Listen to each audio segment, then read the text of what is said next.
Sa paraan na ganitong propagation is napakadali lang pong mapadami ang ating rubber plant. So ito po is nagpropagate tayo nito is 2 dahon lang siya. Cutting lang po ito at ngayon is ito po buhay na buhay po. So ito po yung ating topic ngayong hapong ito.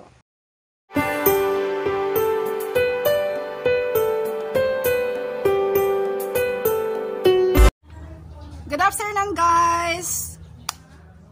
Happy Saturday sa ating lahat. Araw ng Sabado ngayon. So, ayan, magbablog po tayo guys about kung anong ginawa ko sa aking rubber plant, kung paano ko siya na-propagate, anong paraan ko, kung paano siya nabubuhay guys. Ang ginagamit lang naman ditong propagation dati is cutting lang siya guys, 2 dahon lang, gaya nito guys. Gaya nito guys, ito. Ayan. So, bago po tayo mag-start, papakita ko muna sa inyo yung aking rubber plant na nabuhay na po. Malaki na po siya guys. Ito na. Ito na yung lagi kong sinasample pag nagbablog ako. Sinasali ko siya sa aking vlog. Ito na siya. Ayan. May bagong tumubo na naman siya na bagong babies. Ayan po. Kung makikita po ninyo is ito po. Ito po siya. Ito po yung original niya. Ito po is, ano na to, bagong tubo na ito. At ito po is, mayroon siyang 2 dahon na 2 dahon lang na, malaking 2 dahon, tapos nawala na sila. Ito na po yun. Ito yun, ayan. Pero, ang kagandahan dito guys, sa propagation na ito is, ito yung bagong tubo niya, at saka ang ganda na niya guys, ilang dahon na ba? Ayan. So, ang makailangan po natin sa ating propagation ngayon, of course, flower pot. Mayroon ako naka-ready na flower pot, guys. 3 piraso po. At mayroon din akong maliliit. Kasi, kailangan po, yan, i-cut natin to. Makadami tayo nito, guys. Alam ko, mabubuhay ito. Kasi, na-probe ko na ito, yan. So, ito pong paraan na ito is napakabilis lang gagawin. So, of course, ang ating rubber plant, bago natin siya i-cutting, pakpakita ko muna sa inyo guys ito. At yung powder dito, ayan. Pero kung wala naman po kayong rotting powder, okay lang din po. Ayan, mabubuhay naman po ang ating rubber plant kahit walang rotting powder. Kasi nga ito nga nakababad na ito, tubig lang ito na plain water yung pinagbabaran ko nito, 1 linggo. Ayan nga, magkakaroon na siya ng sign na magkaroon siya ng ugat. Ito po dito guys is magkakat po tayo. Ayan, cutting natin to lahat guys. At ito pong dito sa bandang dito guys, ikakat ko siya, magtira lang po ako dito ng 4 na dahon po. So dito ko siya banda, so 1, 2, 3, 4. So imagine guys, ito guys, dito tayo magkakat. Ayan. So ito po, dito po. So isa na po ito guys, isa na po. Iano muna natin kasi makatas kasi ang rubber plant. Oh, ito yung katas niya. So, yan.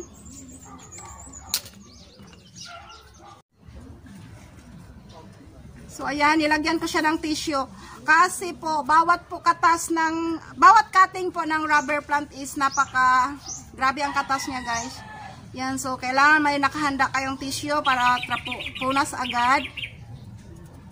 Ayan. So, ayan, ito na po yung nakat nating isa.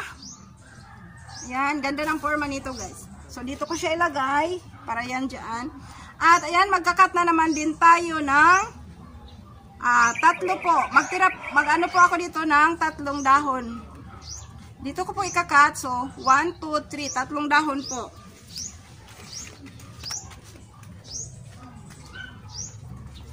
Sa pagkakat naman po guys, tingnan nyo guys, kailangan po, nasa gitna po siya, kailangan. Kasi, para pag, mayroon siyang, ano na magkaugat siya doon. Ay. So, daming katas talaga ng rubber plant. Ang rubber plant talaga is makatas yan na halaman. Is rubber nga naman.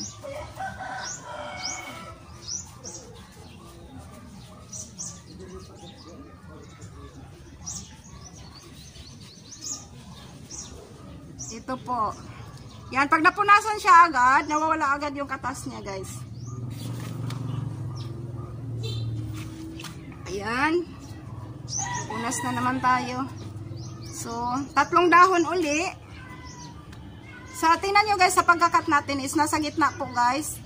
Ayan, nasa gitna po. So, dito po tayo magkakat. Kasi ito po, dito is mayroong sisibol dito, mayroong sisibol dito, at dito po, magkakaugat po din. Yung saan yung nakabaon ng lupa, doon po is mag-ano yung ugat. Ingat lang po guys sa rubber plant kasi makatas nga talaga siya. Ay, natamaan tuloy yung isang dahon. Uy, ang ingay mo, Ming. Huwag kang maingay. Nagbablog ako. Huwag maingay. Shh! Saba! Nag-vlog ko. Huwag maingay. Ayan, nanahimik ka rin. Nanahimik yung pusa. Sinaway ko. Bait din ah. Ayan, magkakat tayo uli ng 3 dahon uli. Magtira tayo ng 3 dahon uli. So, 1, 2, 3. So, dito na naman ako magkakat. Ingat po kayo sa kamay nyo, guys. Pag kayo po is pwede naman kayong gumamit ng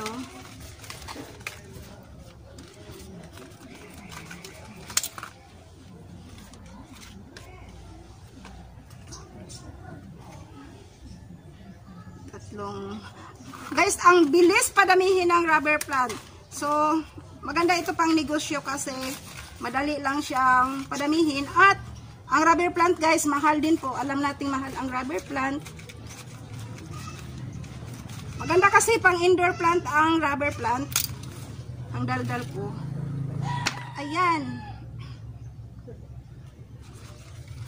Ang dami nating nagawa guys. Ang dami nating nagawa.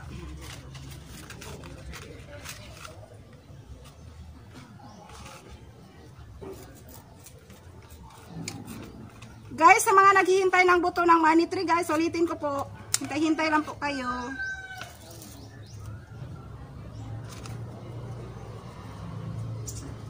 Ayan. 1.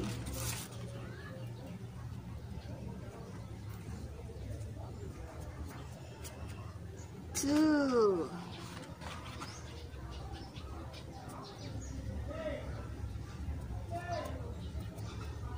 3.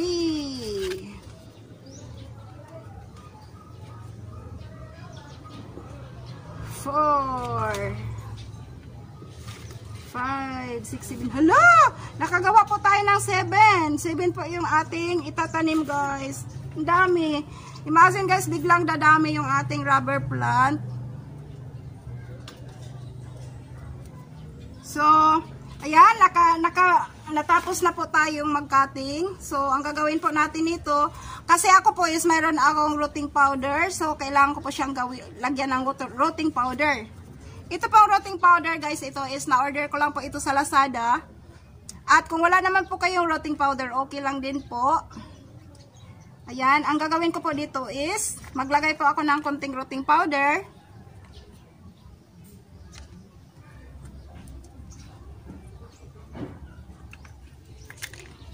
Ang maganda din dito guys is, maglagay kayo ng rooting powder sa water. Pwede siya sa water. At ibabad lang siya isang buong gabi. Pero sa akin po, hindi na. Diretsuhan na ito guys. Diretsuhan. Grabe nga words. Diretsuhan na. Hindi na ako magbabad ng rooting powder. Ano ko na lang ito. So, takpan natin itong dulo.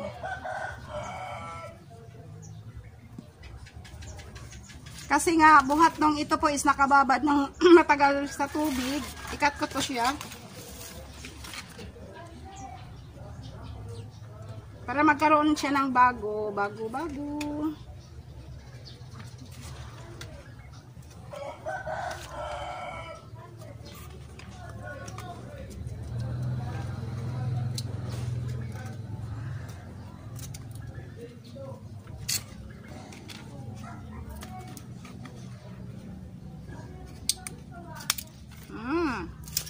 So, yun po.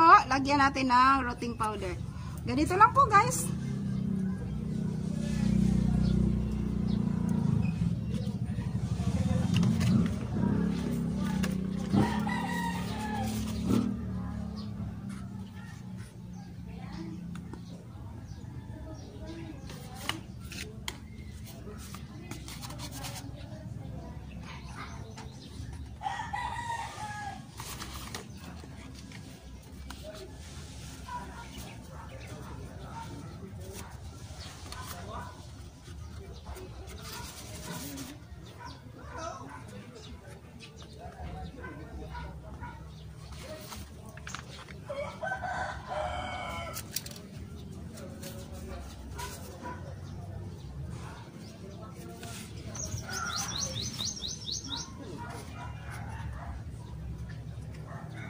Ayan, ito na po. Nalagyan na natin lahat ng rotting powder. Ay, di pa.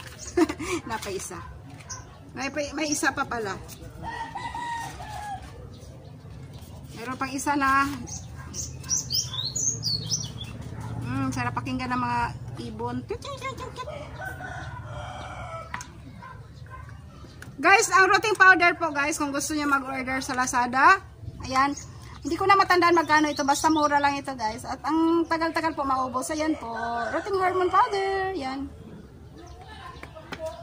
Kung wala naman po, pwede lang din. Kasi ang rubber plant is mabubuhay po siya. Mabilis po mabuhay ang ating mga rubber plant. So, ayan po. Mag-start na po tayong magtanim. Magtanim ay libero. Ayan po. Nga pala guys, ang soil na ginagamit natin is rice hull po ito at garden soil pinagsama-sama natin. Kasi ang rubber plant po is hindi siya masilan sa lupa. Ang gusto lang nito is medyo buhaghag yung lupa. So maganda yung garden soil guys, samahan natin ng rice hull. Ito po nakamix na po. So ayan.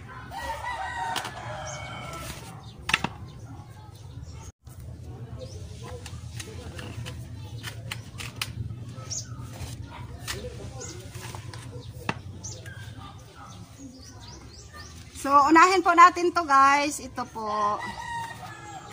Unahin po natin siya.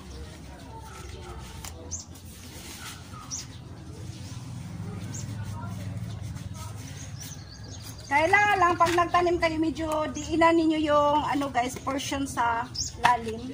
Para yung ating rubber plant, ganyan lang po. Yung rubber plant natin is magiging masikip yung pinakailalim niya. Yan. Di siya mauga. At, ito guys, pwede din ito talian natin guys. Pag ganun. Ayan, tatalian. Pwede siyang talian para yung dahon niya magiging ganun. Pero sa akin naman po, hindi ko po siya tatalian. So, ang next po is, ganito lang po. Diligan natin siya. Yan. Para lang siyang, guys. Yan, diligan po siya. So, tabi na natin yan. Ito na namang next. Lagyan natin yung mabutas-butas dito kasi yung mabutas. Dito maglabasan yung tubig. Ay, yung maglabasan yung natin. Yung soil natin, masayang. Kasi itong mga pot na to is malalaki yung mga butas. Nagbago na yung, ang mga pot ngayon guys, no? Hindi na sila gaya dati na itong mga pot natin ngayon is malalaki na mga butas. So, kailangan takpan yung mga butas. Ayan po. Same procedure lang, guys.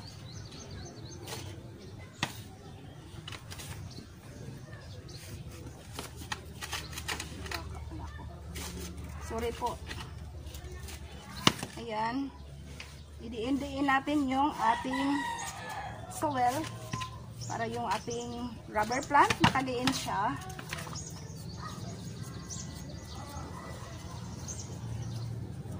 Binutasan ko guys, para yung ating rotting hormone powder, hindi siya matanggal. So, tingnan nyo guys, so ayan, mayroon tayong rotting hormone powder, hindi siya natanggal guys, ayan, puti siya. Lagyan natin ng tissue itong dulo.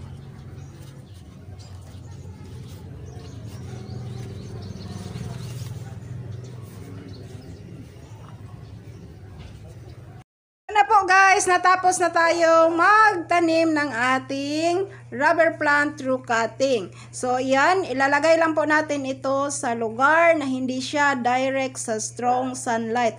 Pwede siya sa morning sunlight, pero hindi pwede sa mainitan siya na lalo po sa tanghali. At ulitin ko po, once a week lang po tayo magdilig, pero pag nagdilig po tayo, kailangang basain natin yung lupa. Ito po is, pagdating nito ng 2 linggo, 2 linggo to 1 month, magkakaroon na siya ng ugat. Kaya, wag lang siyang magalaw guys, para yung bagong sibol niya, tuloy-tuloy yung pagtubo.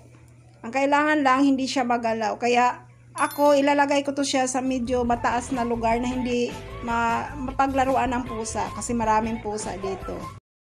So, hanggang dito na lang po. Sana po mayroon kayo napupulot dito sa ating video ngayong hapon. At if you like my video, give me a like. And kung hindi pa kayo nakapag-subscribe, don't forget to subscribe. Inday at Buhay Probinsya. So thank you so much everyone. God bless po.